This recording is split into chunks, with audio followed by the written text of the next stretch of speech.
or so. And it may be that we make our way into chapter 9 just a little bit tonight, but we're not in any rush because we are right on schedule with where we need to be. If we get ahead, nobody's feelings will be hurt, but that's all right. Where did we leave Philip and in Acts chapter 8, in the middle of 8, where we left off in about verse 24 or 5? Samaria. Philip was in Samaria. And who had just been there? Who else came to visit? Peter and John. And why did they come? To lay hands, so that they could receive the Holy Spirit, so that they could receive those supernatural gifts. And so we see that recorded for us in chapter 8. The issue that arises is Simon the sorcerer. I learned this as I was trying to make preparation for tonight and came across some stuff about Simon the sorcerer. Evidently, there are all kinds of early church legends that grew up around Simon the sorcerer. Of course, we don't know anything about it, but all kinds of false teachings and magic and all that kind of stuff that oriented in the first century. But I would say we don't know any of that. All we have is what's in the book of Acts. But you can read about some of those other ideas about Simon the magician or the sorcerer there. So we come to Acts 8 and verse 25. Peter and John, they make their way back from the cities of Samaria, and they go on their way back to Jerusalem. Now, it would make sense, I think, if the next thing that we read was that Philip stayed a long time in Samaria doing profitable work. That's not what we're going to see, and I want to ponder that as we go. Any questions or comments, Mr. Charles, for sure, anything that we want to pick up on from the beginning of chapter 8 that maybe we didn't address the other night in a good way? Okay, so let's look at verses 25 through 40. Why don't we do this? I'm just going to read through 33, and then we'll come back and pick up the rest of it in just a minute. But an angel of the Lord spoke to Philip, saying, "Rise up and go south of the road that descends from Jerusalem to Gaza." This was a desert road. So he rose up and went, and behold, there was an Ethiopian eunuch, a court official of Candace, queen of Ethiopians, who was in charge of all her treasure, and he had come to Jerusalem to worship, and he was returning and sitting in his chariot, and he was reading the prophet Isaiah. I changed my mind. Let's leave off right there. Mr. Charles has a lot of stuff to share with us, and I want to look at all that now, if you want to do that. Yeah, so this is a map that I had that shows a possible route. We don't know for sure. It's got some roads and the two possible locations that scholars think that the baptism might have occurred, this Ein Hanieh here or Wadi El Hesi. Now, Wadi is kind of like a branch, especially when it's rained a lot. Now, you can see a lot of bodies of water. So Jerusalem up here, Gaza down here. He's headed to Ethiopia. Somewhere along the way, there's enough water for him to be immersed. So as you said, he's in Jerusalem. I mean, that's the road he was traveling. Of course, Philip comes from Samaria. Samaria is one of the cities up here. This is a road that's kind of toward Bethlehem that goes down toward Gaza. It's just an old Roman road that's been found. It looks kind of like steps, but they would have had that filled in to make it smooth. Just an illustration of what a road would have looked like. Of course, that's not desert right there. That would have been on up, as we said, closer to Bethlehem. Now, this map, it's hard to see, but you've got Jerusalem up here. This is Egypt, Lower Egypt, Upper Egypt, based on the direction of the Nile. Then, so he's headed, this is where Philip meets him and preaches to him. But where he's headed, he's coming over here to Egypt. And you would have to think he probably traveled on the Nile once he got over here and floated down. There was a step. Where did the unit come from to start with? Well, if you go back to the book of Esther and the book of Jeremiah, when Jeremiah was prophesying about them going into Babylonian captivity, this is 600 years or so before, a bunch of the Jews fled to Egypt and they took Jeremiah by force. So there was a Jewish establishment here. They found a bunch of ruins. It's an island on the Nile, and it's called Elephantine Island. And so they found a temple where Jews had built that. So they think that might be where Jeremiah was. So there was a Jewish influence down here. And at one time, that was considered the border between Egypt and Ethiopia. The border changed a lot. So where the scholars think that the eunuch was down here at this Meroe. It was one of the capital cities during the time. Another city was this Napata. So probably 1,000 miles down here. So if you read Esther, you remember the 127 provinces, India to Ethiopia. So they would have been, the Jews would have been down in this area. They could have gone back when Cyrus let them go, but some probably stayed, just like some of the Jews stayed in Babylon. So there was a Jewish influence down here. Now, whether the eunuch was a proselyte or an ethnic Jew, I don't think we know. I think it's accepted that he's probably a proselyte, but he could have had a Jewish background. So he is coming back down here to the bottom, this capital city, and the influence, like I said, had come here, so it probably spread. So there were obviously the eunuch had gone back to Jerusalem to worship. This is that Elephantine Island, and it's got ruins here. And this, as we said, would have been about the border of Egypt and Ethiopia at one time, but who knows exactly where it was. These are some remains of the Meroe city that where the eunuch would have been from. These are pyramids, just like you have pyramids up around Giza. These are basically, we have tombstones. They had pyramids for the important people. So just some remains, ruins down there. Candace, or how'd you pronounce that? I said Candace, but Okay. Who knows? Well, that was a general name for the queen at the time. And so all the queens were called that. This was a treasure from a queen, 1st century BC. So, probably not the one that we're studying about, but they had great wealth. It was an important place down there.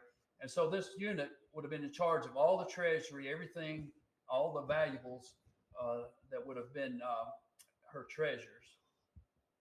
It says that was a shoulder collar, just something around the neck. Okay, that's all we need to go. Yeah, that's great. Blank it out. I can just hit that right there. There we go. Yeah. Okay. Very good. So it's surprising to me as we come to the text here. It's surprising to me that Philip is called away from Samaria to go find one person on a desert road between Jerusalem and Ethiopia. But so that idea of desert, I think some people bring up the idea, well, it's a desert, so there must not have been water. I think the idea here is deserted, right, or wilderness area. I don't know that it's necessarily, I don't think we should think of the Sahara.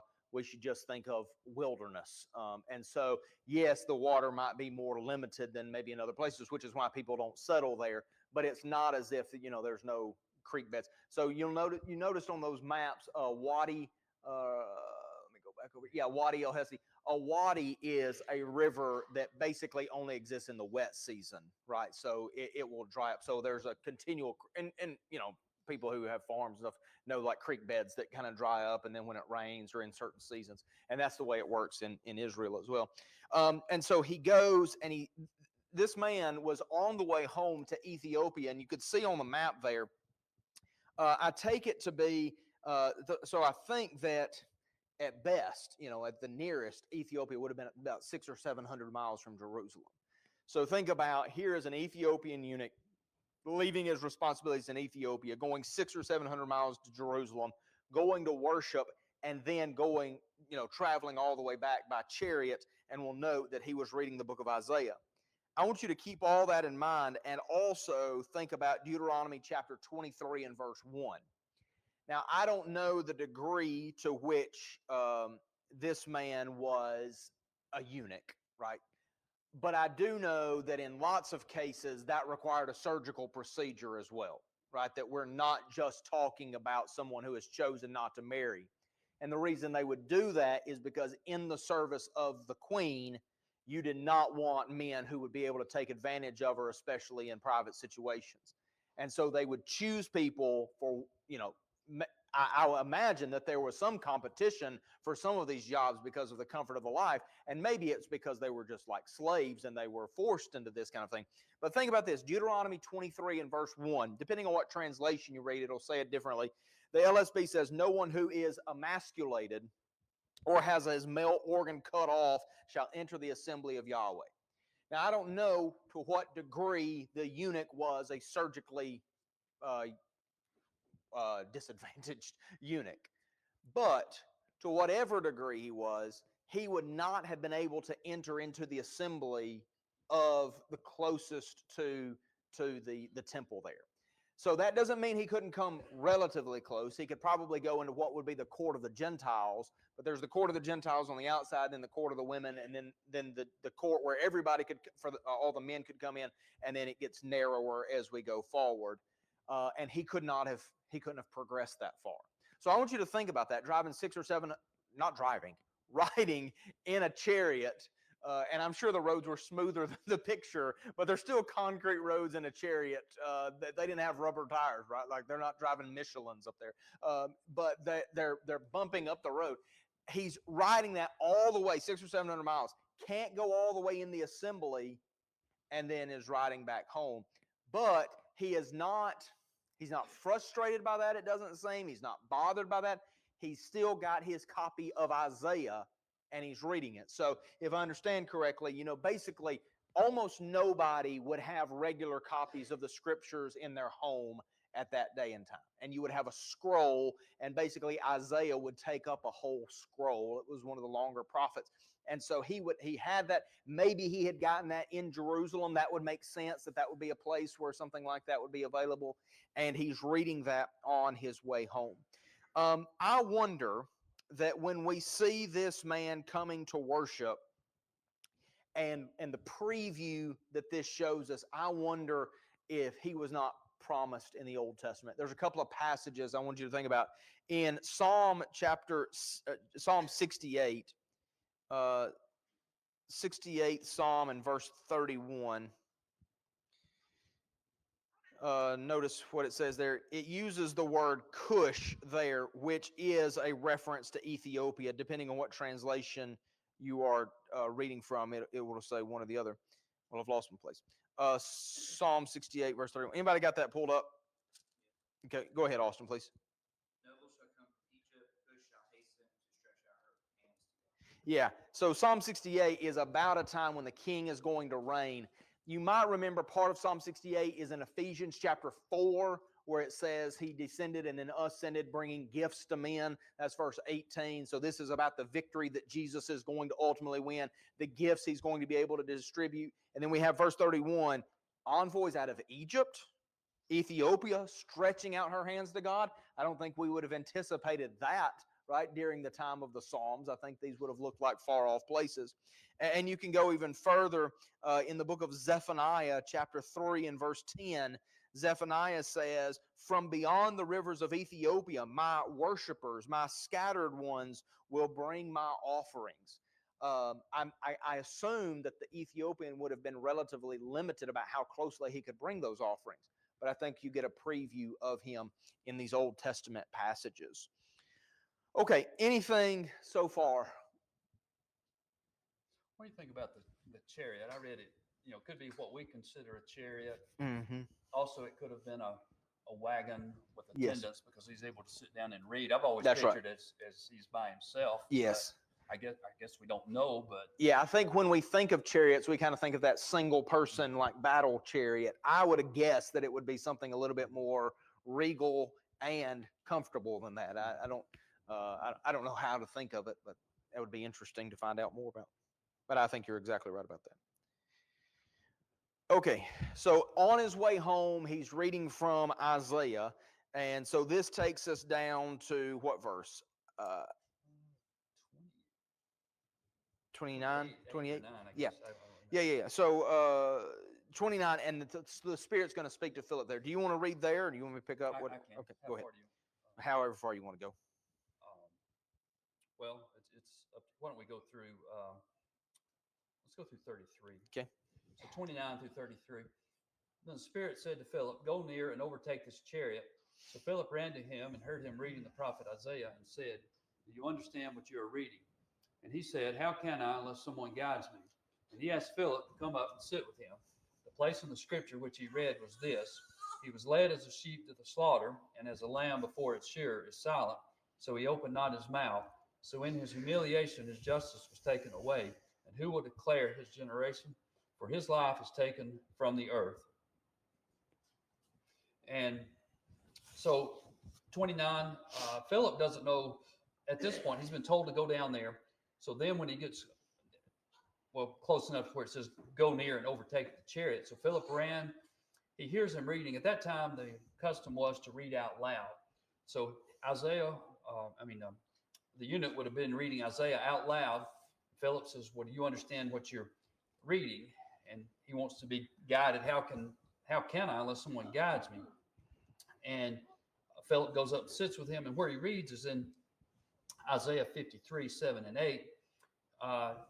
And he was led as a sheep to the slaughter. So he was a willing sacrifice. He does not get a fair trial. He's a lamb silent before its shearer is silent. He opens not his mouth. He made no defense. He's led as a sheep, no resisting. Judgment, the judgment was taken away. Justice was trampled, as we studied about not long ago. And then the generation, who will declare his generation? I'm going to leave that to Larson here in just a second. What I read on that was, could have been talking about, I said, the wickedness of the generation that slew him or his followers. To me, that's two completely opposite things. But for his life is taken from the earth. So you think about Christ's trial and crucifixion, compare that to these passages. The lamb, it was a travesty of justice, but it was something that was required. And this is where he is reading, and he doesn't understand it at this point. This will be where Philip starts teaching Jesus to him. Go ahead. Yeah, that's great. Austin, you were telling me something the other night about that question. What was it? Will you share that, please? Yeah. So the question about how can I unless someone guides me? Yes, that's right.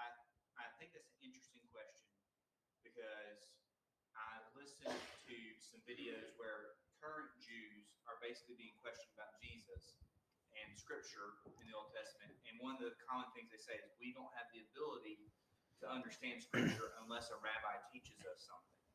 And so they would say, you don't understand what you're reading because the rabbi hasn't taught it to you. I just think it's interesting here when he says, "Do you understand what you're reading?" He goes, "How can I unless someone guides me or instructs me?" Because it seems that mentality is still with some Jews today. Yeah. Well, and this would be a situation where you would understand. I mean, it would literally be impossible in this case. Maybe not in every case. Maybe they put it off on other rabbis too much, right? But in this case, it would literally be impossible for the Ethiopian eunuch to have known who this was talking about unless someone came and guided him, right? Because he knew the question, he just didn't know the answer. He knew what blanks needed to be filled in, but didn't know who filled in the blank. Because what you have here is an anticipation of someone who is coming to sacrifice himself for his people. And I think that the Ethiopian is saying, is Isaiah talking about something he does? Is he talking about somebody else that's coming? And it's to that Philip is able to preach Jesus to him. It's interesting, of all the passages that he's able to read, he is at that place. But I honestly think wherever he had been, Philip would have picked up there and preached Jesus to him, right? And we can think about sections within Isaiah where that would have been possible. I don't know if you've ever watched these. I'm not a huge fan of social media all the time, and I certainly don't recommend it to other people because I know what it does to me. If you go on YouTube and look for kind of some like the street preachers, they will go to Jewish communities and they will read Isaiah 53 to them, but they won't tell them where it's from.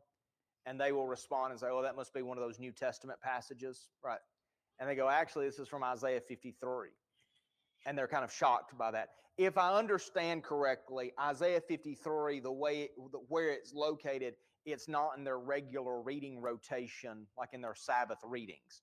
So they don't know it. Now, I don't know if that's on purpose, right, to keep people from reading about it, or if that's just, and maybe all that's made up, but that's my understanding. But what happens is Jewish people don't know it. And so you go and you read it, and they're like, oh, well, that's some passage Jesus or Paul or John wrote. Like, no, it was written by Isaiah 750 years before Jesus.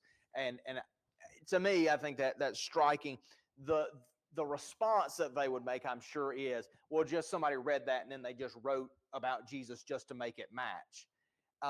But the interesting thing is that the apostles go to their death supposedly just trying to make something match.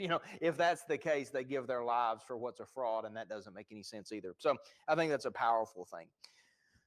Any comments through verse 33? If we've already been kind of pointing to what Philip is going to do with this, but there may be questions here.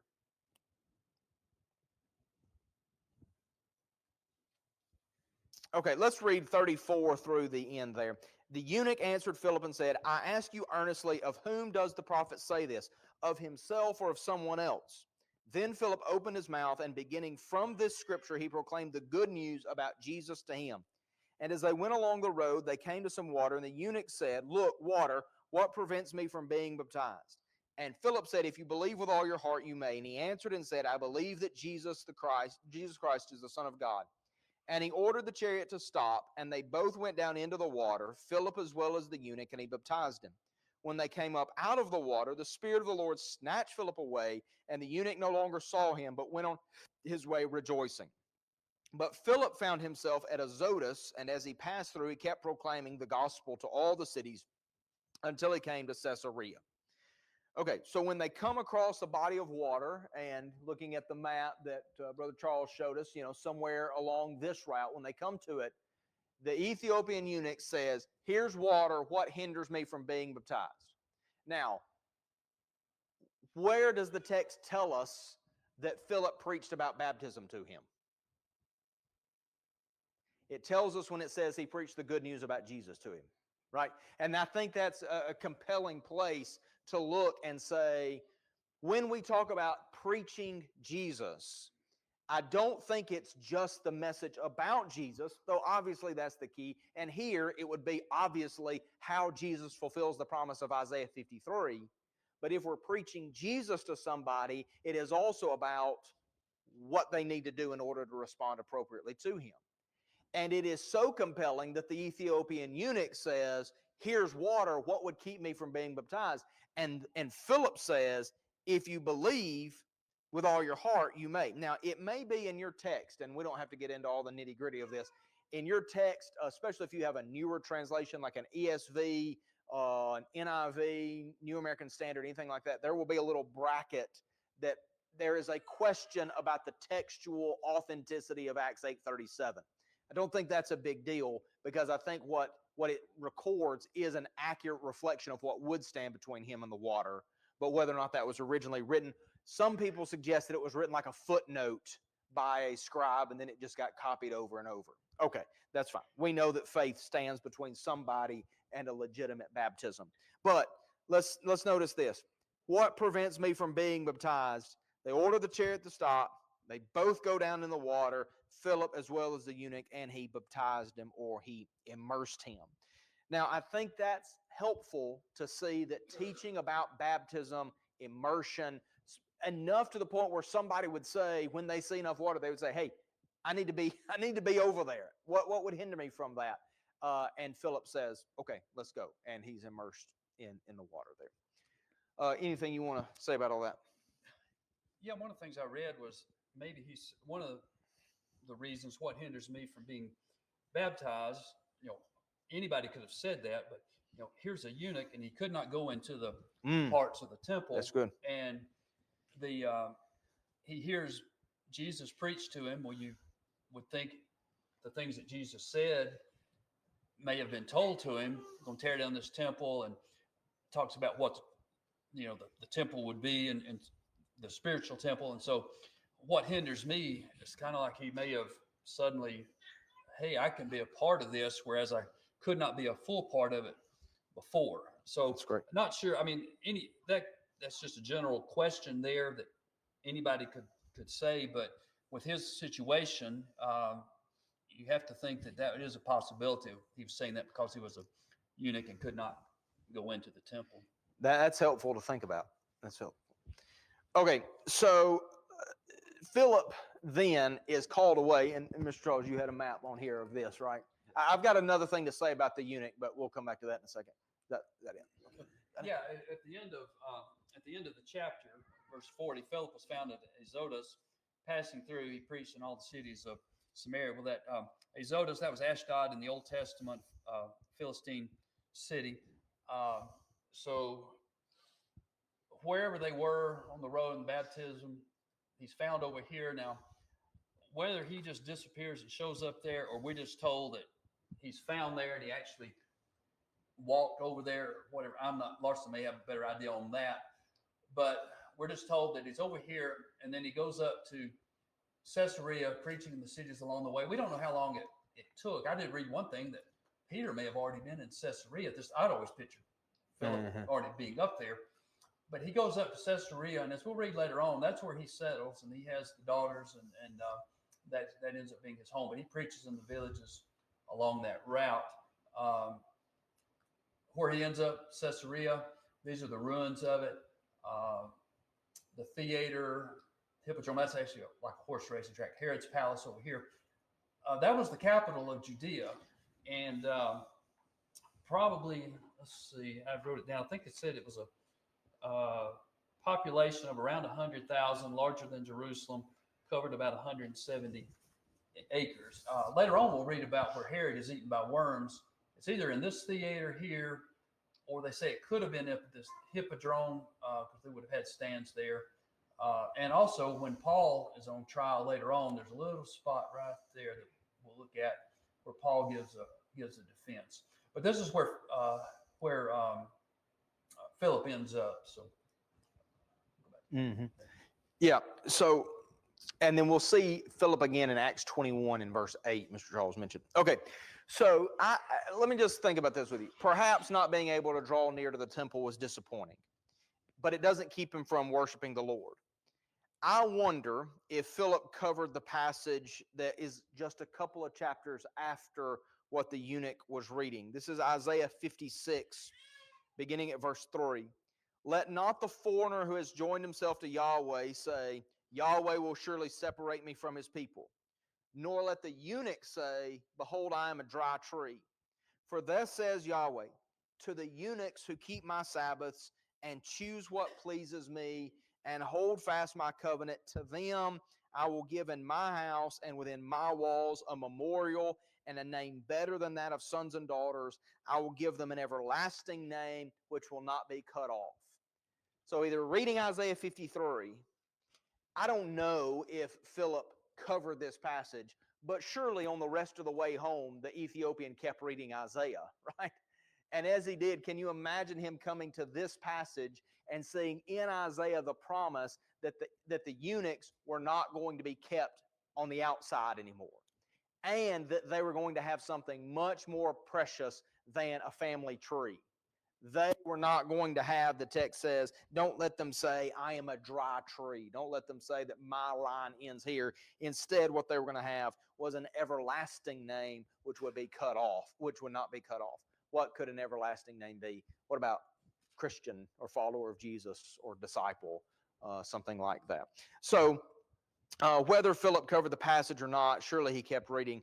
But whatever the case, the eunuch was a fulfillment of this promise, and he had found that joy in becoming a disciple. And that's why the text tells us that he went on his way rejoicing as he went back to Ethiopia.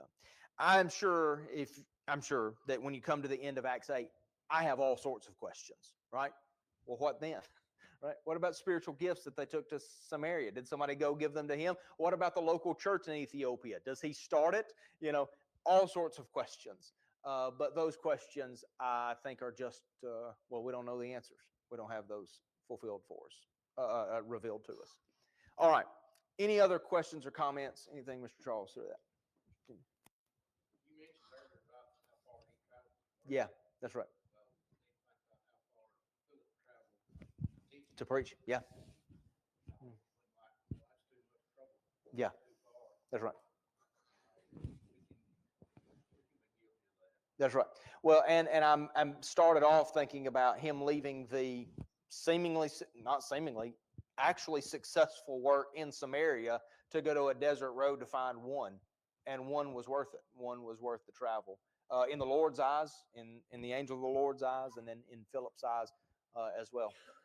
Yeah, and we may have mentioned this, that he was in Samaria, not Jerusalem. There was others in Jerusalem who were closer, Oh yeah, but for that's a good whatever point. reason, he was told to go down from Samaria and overtake him. Mhm.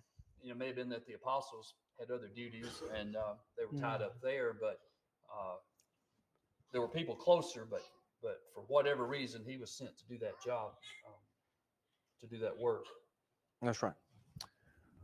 Okay, anything else?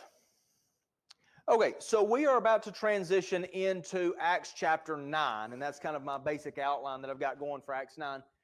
Let me say just a word before we go here. I believe that Acts 1 through 8 is a unit within the book. I think what you've got there is you've got a lot of the foundations laid in Acts 1 through 8. Remember Acts 1 verse 8. All these numbers line up. Acts 1 verse 8, that they would be his witnesses in Jerusalem and in Judea and Samaria and to the uttermost parts of the earth. What we have in 1 through 8 is we have Jerusalem for sure. We've got the initial spread to Judea and Samaria mentioned in chapter 8. And I wonder if the Ethiopian isn't a preview of the uttermost of the earth. Now, not the ultimate. He is still Jewish in some way, proselyte or natural born. I don't know. But he is a preview, I think, of the uttermost parts of the earth. There are ideas that Ethiopia was considered just to be the edge, right? You don't go past Ethiopia in Africa, and that was the case for hundreds of years after this as well because of the barriers of either the Sahara Desert or the rainforest or whatever. All that is to say is I think he's a preview of that.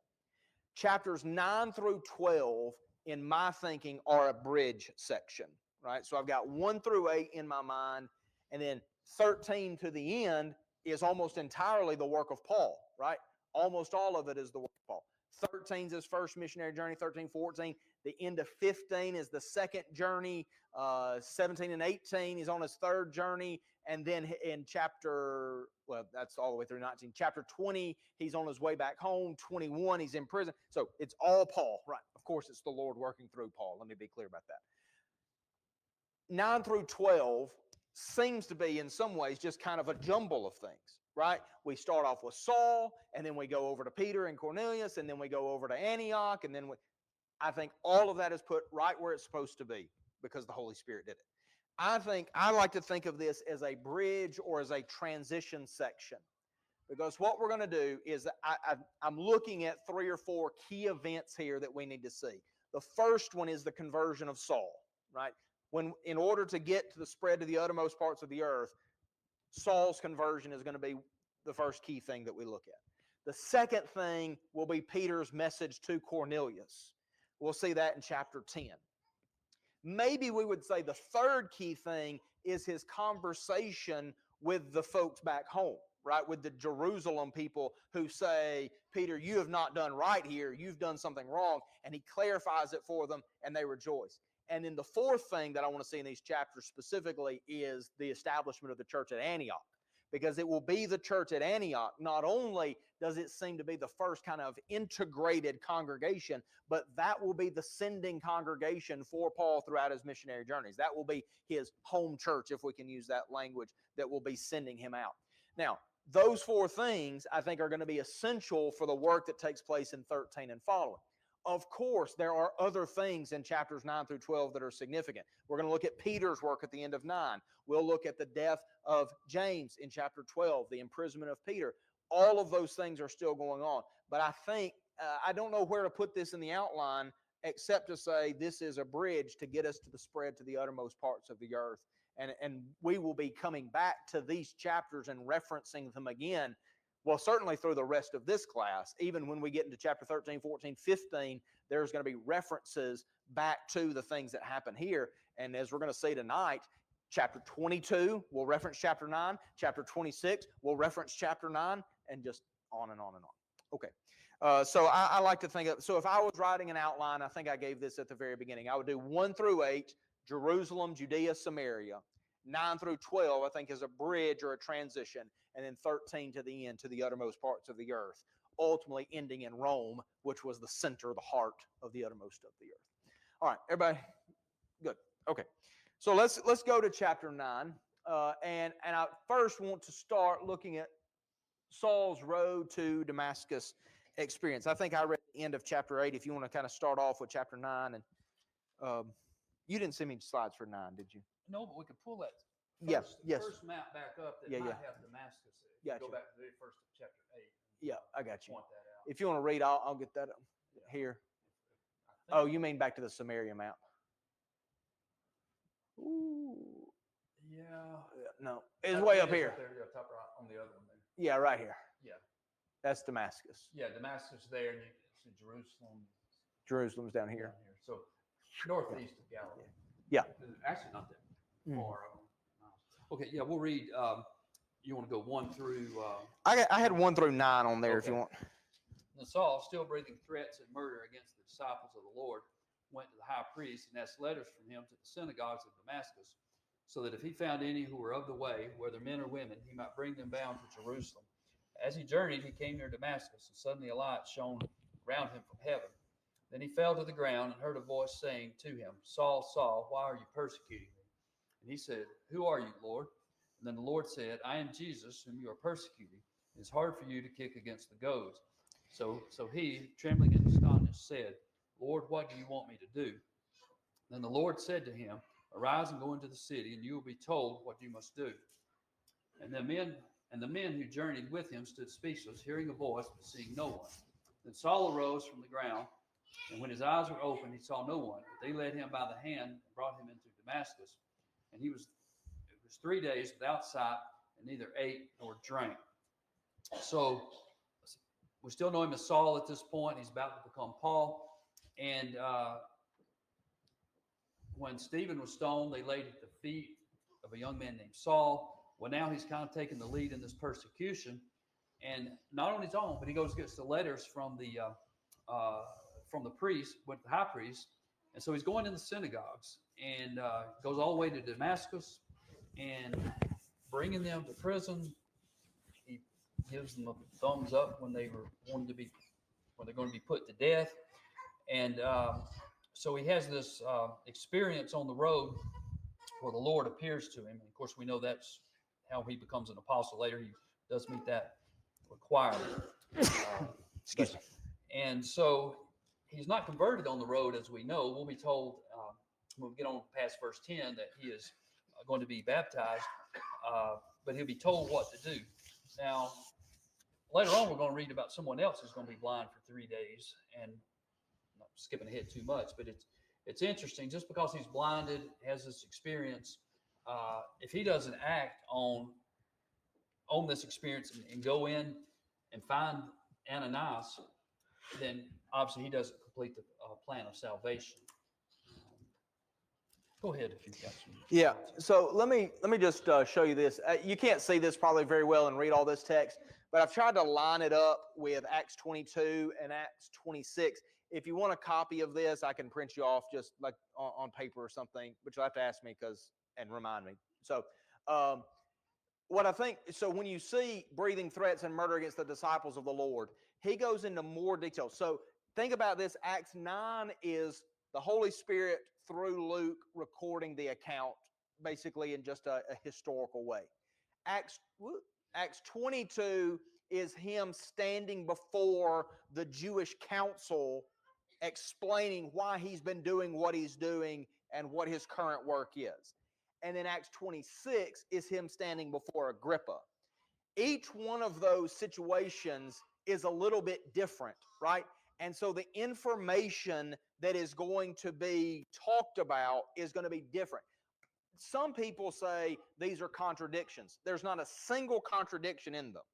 There are differences in the emphasis about what's being talked about. In Luke's account, I think basically what we get is how do we get him into Damascus so that we can hear what Ananias has to say to him so that we can get him on his missionary journeys, right? It's a very bare bones, quick telling of the story. When we come to Acts, Paul talks more about his before experience than he does than Luke does, right? Luke has already given us that at the beginning of chapter 8. He's threatening and all that. Now we come to 9 and he says he's still doing that. 26 is going to focus, I think, more on what comes next after the conversion experience when he's talking to Agrippa and making his appeal to him. But what I want you to see here, just a couple of things. First of all, so he's breathing threats and murder. Look at how he describes it in 22. Persecuted this way to the death, binding and delivering both men and women into prisons. I want you to notice, if you go and look at chapter 22, notice how often he does something to connect himself to the Jewish council, who he was trained by, what he was, where he grew up, what he was concerned about, and just as you all are today. And then with Agrippa, he's just saying, I have done all this, locked him up in prison when they were being put to death, cast my vote against them, punished them often in all the synagogues, tried to force them to blaspheme, pursuing them even to foreign cities. So we have that parallel. We come to this section, he's asking the high priest, he's getting letters to go to Damascus. As he approaches Damascus, this is just right on the beginning, as I was journeying to Damascus with the authority and commission of the chief priest. Then we come to this experience. This probably is the section where people point to contradictions the most, this and just the verses right after. But regarding what he sees a light, he hears the voice, that's pretty much all the same here. Only Acts 26 includes this part about Saul, it being hard for him to kick against the goads. Most of you will know, but goads, they would be the prodding pricks for an ox that's pulling the plow, and when they would kick against them, it would hurt them so that they would progress forward. Evidently, there have been things, Paul's saying, that have been supposed to be pointing him in that direction that he is kicking against. And so the Lord appears to him, makes himself known clearly so that he will quit kicking against those goads. Now, notice basically all the same here. Who are you, Lord? I am Jesus whom you're persecuting. Get up, it'll be told you. I am Jesus whom you're persecuting. Stand up and rise on your feet. Then we come to this last little section. The men who traveled heard the voice but saw no one. Those who were with me beheld the light but did not understand the voice of the one who was speaking to me. I take it to be that they heard and they saw the light, but they couldn't see. I don't think it was blinding to them, obviously. So they were getting a different dose of the light than Paul was getting. And while they can hear the sound, they don't know what's being said. So you can see why somebody would say, oh, these are contradictory passages. One say they could hear, one say it's about one can see the light and hear a tone, but they're not seeing a blinding light and they're not hearing what is said. And they will lead him into Damascus, where he will go 3 days without sight and neither eat nor drink. What should I do? Then he explains, go in there and then you'll be told. And so they will lead him into Damascus. 26 does not address those two little sections there. All right. So then we'll come to verse 10, where Ananias will come to Saul. I think that's probably a pretty good place to leave off for tonight. So that gets us through the first 9 verses of chapter 9. And I believe on the schedule, I think we're supposed to finish 9 this next time. The schedule, I think I left it short. We need to go all the way to verse 31 on Sunday night, Lord willing. All the way to verse 31. There's a gap there. I have it leaving off at verse 19 of chapter 9 and not picking up till verse 32, but we need to cover that middle section as well. So what we're going to do is on Sunday night, Lord willing, we will talk about the rest of Acts 9. I would like to parallel it with what's being said in 22 and 26. And then briefly, if you'll see on your schedule, Galatians chapter 1 is brought up. Galatians 1 is significant because it brings several more events into the account that we don't read about at all in the book of Acts. And so not only do I want us to see what each text is saying, but I would like for us to have a sense of why Paul is saying that in those settings, right? Why is Luke giving us the information he is in 9? Why is Paul saying that to the Jews in 22? Why is he saying that to Agrippa in 26? And then also, why does he give us different details in Galatians 1? when I say different details, don't misunderstand. I don't think he's contradicting himself one bit, but he's giving a lot more information about his travel plans or his travel past in Galatians 1 than he does in any of the Acts passages. Why is that? And we'll look at that more carefully, Lord willing, on Sunday night. Thank you, Jake. Any questions or comments? Concerns? Yes, sir.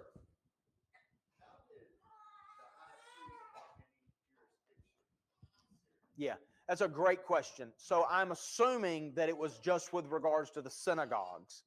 I take it to be that the synagogue presence of Christians was still pretty heavy, right? Like that there would be disciples in that up until probably chapter 8, the split between synagogues and disciples of Jesus probably was not as crisp as it will become later.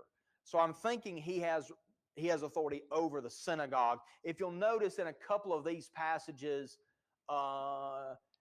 letters from him to the synagogues, if he found any belong to the way.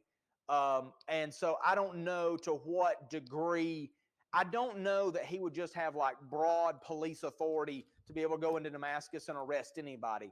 But I'm wondering if he doesn't have authority over synagogue membership in those places.